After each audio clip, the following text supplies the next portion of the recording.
मैं कह रही हूं कि तुम्हारे सामने जो भी प्रश्न है उन प्रश्नों को तुम अचेतन में छोड़ो, वो मेरे पैर में बह रहा है। माने ये कि कोई भी प्रश्न है, अब तुमको अपनी लड़की का प्रश्न है समझ लो, उसमें खोपड़ी भिड़ाने से कुछ नहीं होने वाला। जो भी प्रश्न है वो यहाँ छोड़ दो, उसका उत्तर मिल जाएगा। अब तुम अगर सोचते हो कि इस चीज से लाभ होगा, वो नहीं बात। जो परमात्मा सोचता है तुम्हारे लिए जो हितकारी चीज है वो घटित हो जाएगी, वो तुम कर भी नहीं सकती हो। इसलिए उसको छोड़ दो। तुम क्यों बीच में तंगड़ियां तोड़ रही हो? तुम क्यों परेशान हो रही हो? तुमको परेशान होने की कोई जरूरत नहीं, तुम छोड़ तो दो। जो तुम्हारे सारे प्रश्न को सॉल्व करने के लिए पूरी इतनी कमेटी बैठी हुई है, उनके पास छोड़ो तुम। सहयोग में यही तो कमाल है कि सर का बोझा उतर गया उनके खोपड़ी पर। छोड़ के देखो, ऐसे कमाल होंगे, ऐसे कमाल होंगे कि बस।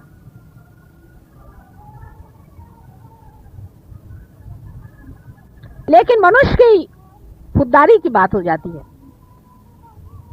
आखिर तक वो ऐसा ही सोचते रहता है कि नहीं मुझी को करना है, मुझी को करना है। और सोचते रहिए, एक के ऊपर एक ताना बाना चलता रहेगा। कितना भी आप करते रहिए, आखिर में आप पाइएगा कि आप कहीं भी नहीं पहुंचे और आखिर पागल खाने में ही आप जाइएगा। आपके प्रश्न हल करने के लिए एक बहुत बड़ी कमेटी बैठी हुई है। उसमें पांचों तत्व के अधिनायक बैठे हुए हैं ब्रह्मदेव, सारे धर्म के बनाने वाले बैठे हैं विष्णु जी, और सारे संसार की स्थिति लेकर के और लय लेकर के बैठे हुए हैं शंकर जी।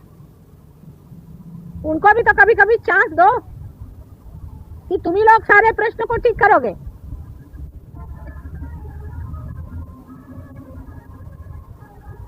और जैसे ही आप निर्विचार में होना शुरू कर देंगे, आप देखिएगा आपके अंदर ये तीनों ही शक्तियां अपने आप बन जाएंगी, अपने आप सुलझ जाएंगी।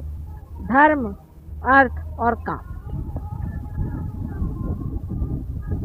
बिल्कुल वो ठीक से अपने अपनी जगह बैठ जाएगी। निर्विचारिता में रहने से आपके अंदर के जो प्रश्न हैं उसमें कॉस्मिक चेंज आता है। एक कोई अंदरूनी घटना घटित होती है, उसके सूत्र पे घटना होती है। जैसे एक आदमी समझ लीजिए शराब पी रहा है, मिसाल की तौर, वो मेरे पास आता है, माता जी ये शराब पीता है, इसको शराब छुड़ाओ। उसकी कुंडलिनी जागृत करते ही उसके अंदर की कॉस्मिक दशा ऐसी हो जाती है कि वो शराब पीता है तो उसको उल्टी होती है।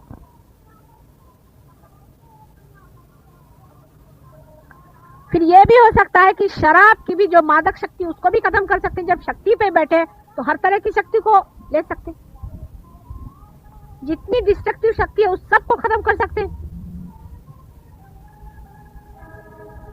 लेकिन आप जो ये अपने छोटे से दिमाग से हर एक चीज को सुलझाने का प्रयत्न करते हैं, उसी में गड़बड़ हो जाता है। बिल्कुल निर्विचार, मेरे पैर पे भी लोग रहते हैं तो भी वो विचार में रहते हैं। मुझे इतना आश्चर्य होता है, कम से कम मेरे पैर पे तो विचार छोड़ दो, वहां पे भी उनका चलते रहता है विचार। मैं कोशिश कर रही हूँ, हाथ पर चला रही हूँ, ये कर रही हूँ, सारा तांडव नृत्य हो रहा है और ये लोग इधर विचार ही कर रहे हैं। कम से कम मेरे पैर पे विचार छोड़ना आना चाहिए। फिर धीरे धीरे ये आदत बनते जाएगी निर्विचारिता की। बस एक छोटी सी चीज है कि निर्विचार में रहना सीखो। कोई सा भी आपका प्रश्न हो, निर्विचार में रहो। ऐसे मैं आपको सुझाव देती रहती हूँ, आपका ये चक्र क्यों पकड़ता है, वो चक्र क्यों पकड़ता है, छोटी छोटी बातें हैं, उसको समझ लेना चाहिए। आपका शरीर ठीक रखो, मन ठीक रखो। मन की भी बहुत सारी बीमारियां होती हैं। औरतों को बीमारी होती है कि आदमियों के पीछे में मरो, खास करके आदमियों को और बीमारियां होती हैं। मन की अनेक बीमारियां होती हैं। उधर जरा सा चित्त रखो, निर्विचार में रहो। एक छोटी सी चीज करने से ही आपका जो स्वयं हृदय में बैठा हुआ स्व है उसका प्रकाश फैलना शुरू होगा, और वो ही प्रकाश है जो आपके अंदर ये वाइब्रेशंस की तरह से बह रहा है। यह आपके अंदर बसा हुआ परमात्मा का जो अंश है, स्व, सेल्फ, उसका प्रकाश सारे संसार में जाता है और लौट के आपके पास आ जाता है। पैराबोली में अनेक उसकी लहरें चलती हैं, गोल गोल घूम के आपके हृदय में आ जाता है। अपनी जो बातें है उसे ठीक रखो, आपका शरीर ठीक रखो, जो आपका दीप है, आपकी जो शक्ति है, तेल, दिमागी जमा खर्च जो है उसमें खर्च न करो।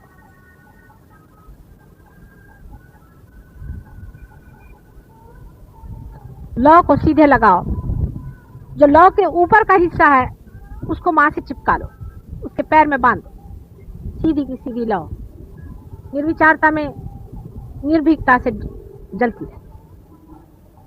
और जब ऐसा आदमी कहीं खड़ा होगा तो उसकी तेजस्विता देखकर लोग कहेंगे कि भाई तुम्हारे गुरु कौन है, ये तुमने किससे पाया। यही सहज योग के लिए आप लोगों को करना है, जहां तक हो सके निर्विचार रहें।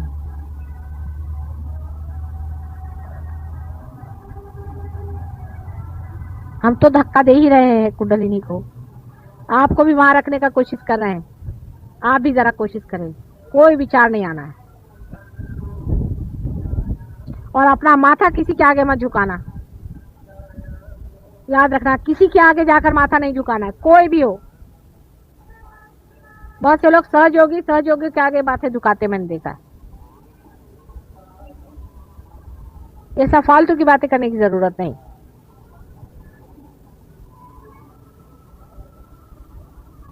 मूर्तियों में भी देख के जिसके वाइब्रेशंस ठीक हो, ठीक है। मूर्तियों से आप बहुत बड़ी मूर्तियां हैं, आप स्वयं एक मंदिर है, क्या वो मूर्ति थोड़ी आपके वाइब्रेशन जानती है? वो तो उसमें से वाइब्रेशन बस आ ही रहे हैं बस, और क्या हो रहा है। आप तो अपने हाथ भी चला सकते हैं, दूसरे को आप जागृति दे सकते हैं, किसी का चक्र खराब हो उसको आप ठीक कर सकते हैं। मूर्ति तो बैठी सिर्फ वाइब्रेशन छोड़ रही है।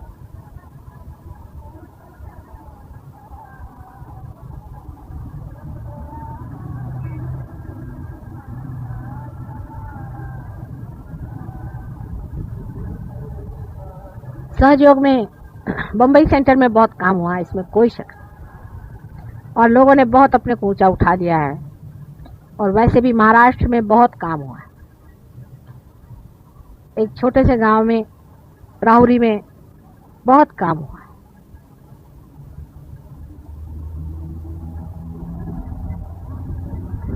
जितना आप गहरा उतरेंगे उतना ही गहरा काम होगा।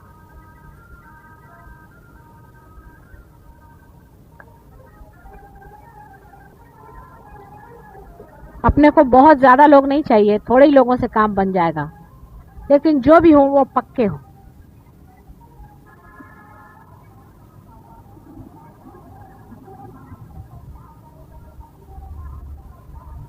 आता काही प्रश्न असले तर विचारा। राजकारण हो तो कृष्ण के जैसा।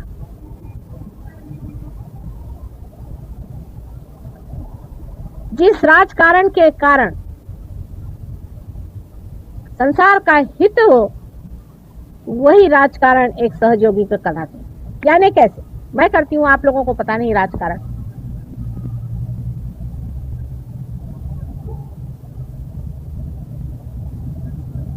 राजकारण इस तरह से करना चाहिए कि खूबी से आप उसमें से हित आदमी का निकाल लें, होशियारी से उसकी जो अच्छाइयां है उसको उठा ले। सीधे हाथ से तो आप लोग लेने वाले नहीं, तो उस पे कुछ चॉकलेट चढ़ा करके आपके मुंह में दे दिया।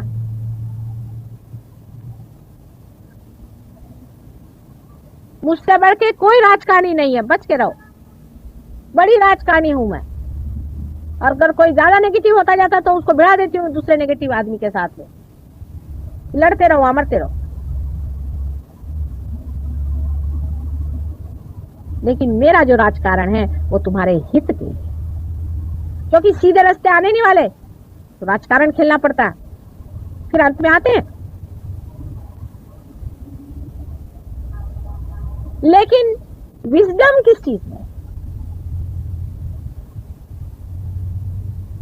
कि हम अपना अच्छा देखें, हम अपने अच्छे का सोचें, हम अपना हित सोचें। ये हित की गंगा बह रही है।